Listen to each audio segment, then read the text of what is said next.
What's going on, everybody? Welcome to the channel. This is Yarn Craig. Today I'm covering WNBA basketball, guys. Go ahead, like and subscribe to the channel. I'm trying to put in that work and I'm trying to make it happen. So I'm going to go ahead and get right to it. I'm talking about the Connecticut Sun. This is a team that has some of the best talent in the entire WNBA, and they haven't won a championship in their team history. And it's just an enigma to me because I look at this team and how much talent they got on this team. And despite them not being the number one team in the league with the best record, they have the talent to win it all. So I've heard it said that this season for them is really championship or bust. And I'm 1,000% on board because they have far too much talent to not win a championship. They got DeWanna Bonner, who's probably a future Hall of Famer. They have Brianna Jones, one of the best bigs in the WNBA, coming off the bench. It's a luxury. It's not even fair. They got Courtney Williams, solid scoring guard that, Atlanta, they gave up on her. They let her go because of incidents. And, they got her in the backcourt. And then they got the reigning WNBA MVP and Jonquel Jones. Even when we look at all the stats and the numbers, I'm not even going to bore you by pulling all of that up, but they're the number one rated offensive team. They're top five in defensive rating.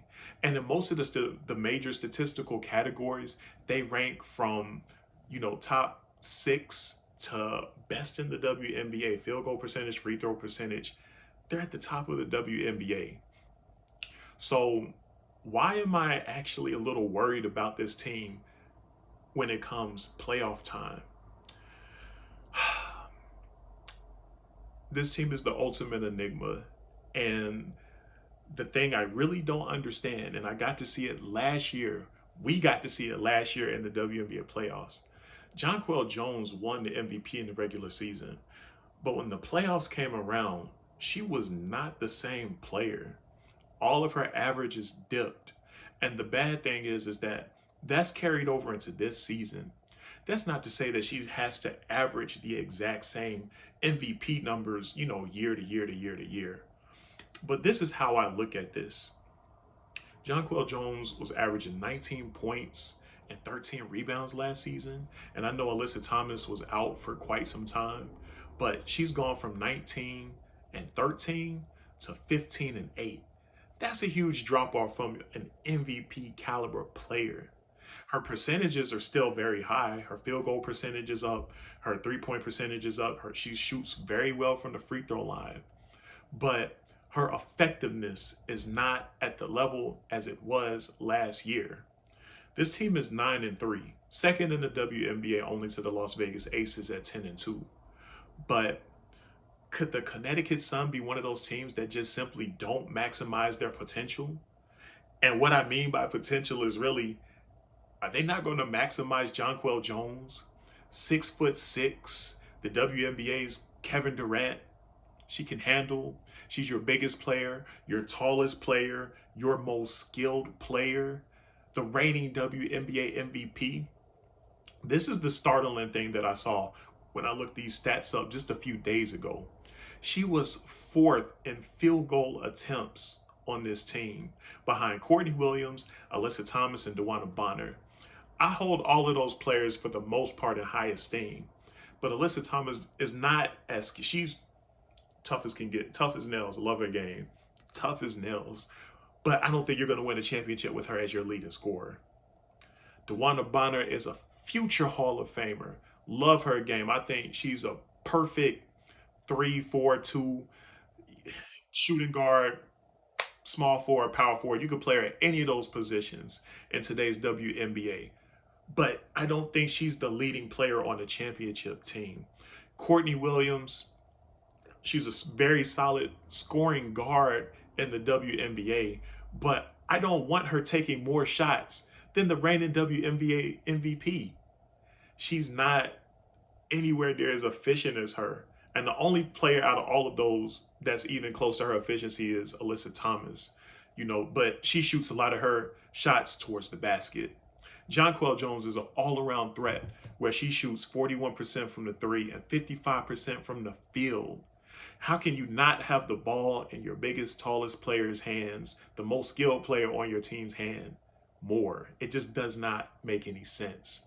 And this is something where it's, the coaching staff just has to look at the pecking order. Like, even though we're 9-3 right now and things are going well, I'm a huge, hey, team basketball is where it's at. Everybody's hands should touch the ball, and if we're winning, everything is good and great. But in the playoffs, when teams can focus in and hone in on you, and they figure out how to throw you off your game, you got to figure out how to get, especially your star player, in their groove, because that's what killed them last year. I personally think on the year, they were a better team than the Chicago Sky. The Chicago Sky got hot at the right time, but the Connecticut Sun had the players to beat the Chicago Sky last year. They just couldn't get it done. And they got to the WNBA Finals back in 2019, and they lost to the Washington Mystics 3-2 in a pretty competitive series, but they haven't been back since. But my thing is, they're just far too talented, and particularly Jonquel Jones is just not getting the ball enough, and it's almost like she gets timid and almost disappears offensively, when she's not getting the ball. So she just kind of came alive a bit this past week. She got an Eastern Conference Player of the Week award, which is well, welcome to the party. I just spoke on that in my last video as far as, players of the week. But there is no reason why she should not be touching the ball more than she touches it. A good barometer to look at was they played the Las Vegas Aces twice so far this season. And in the first game they lost, Jonquel Jones only had 4 shot attempts. Inexcusable. And the next game, she drops a 20 piece on them and they win 97-90. They need Jonquel Jones to be MVP Jonquel Jones if they want a title. They're not going to get it done any other way. So that's my video, guys. I think that the Connecticut Sun really need to make that a priority, is maximizing what they can get out of Jonquel Jones, who's in the prime of her career. And to me, just from a talent perspective, there's no reason why she shouldn't be a perennial WNBA MVP, despite the talent she has around her. They need to maximize her, or I don't care what their record is. I could see anybody knocking them off of their ground, just because in the playoffs, when teams can take away a lot of the other players' skill sets, you really need your star, your best player, to really be able to get your team over the hump. Team basketball is great, it's wonderful, and I support it 1,000%. I love watching it. But sometimes you just need that player that can just get it done when the time is necessary. Jonquel Jones, do you got that in you? Do you got that dog in you? We're going to find out. Guys, go ahead, comment, like, and subscribe. Do you think I'm onto something by saying that Jonquel Jones needs to step it up, or that the team needs to prioritize getting her the ball more? Or is there something else with this team that may be kind of holding them back a bit? Go ahead, comment, like, and subscribe. Peace.